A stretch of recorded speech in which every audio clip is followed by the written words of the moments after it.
Monsieur le maire du Verdon, le terminal portuaire du Verdon, qui appartient au Grand Port Maritime de Bordeaux, est à l'arrêt depuis 2013.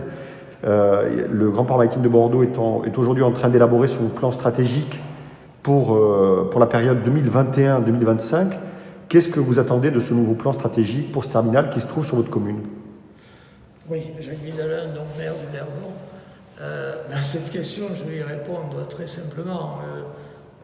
Après tout ce qu'on a vécu et tous les divers plans stratégiques qui ont été élaborés par le Grand Port Maritime de Bordeaux et pour lesquels on n'a pas aperçu le moindre soubresaut d'une activité économique sur le port de commerce, aujourd'hui, je n'attends rien.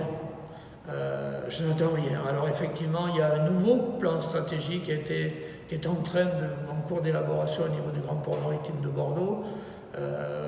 Je suis interrogé par rapport à des ateliers thématiques qu'ils mettent en place pour savoir un petit peu quelle serait l'attente des élus et de la population sur le port de commerce.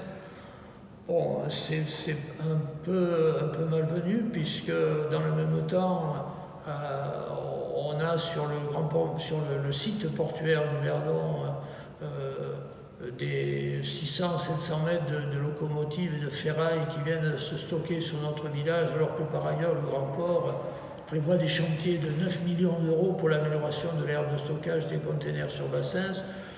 Bon, le Verdon ne sera pas une poubelle, c'est une évidence. Donc, ce que j'attends avant l'élaboration du plan stratégique, qu'on nous dise très simplement qu'est-ce qui est prévu là par rapport avec la SNCF, dans la mesure où, depuis plusieurs mois, tous les mois, on a des wagons qui arrivent là et qui sont stockés, qui sont squattés, qui sont tagués, enfin bref, voilà. Donc moi, je n'attends pas grand-chose du plan stratégique, du énième plan stratégique.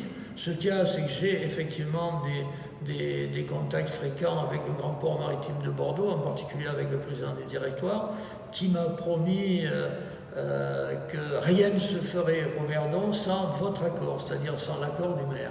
Donc, à la limite, je peux être tranquille, mais jusqu'à ce jour, le stockage de ces wagons et de ces locomotives n'a pas été soumis à l'avis du maire du Verdon. Donc, voilà, mais bon, on a des contacts fréquents sur d'autres thématiques. Malheureusement, en ce qui concerne la remise en activité du port de commerce, je ne suis pas du tout optimiste, mais alors pas du tout.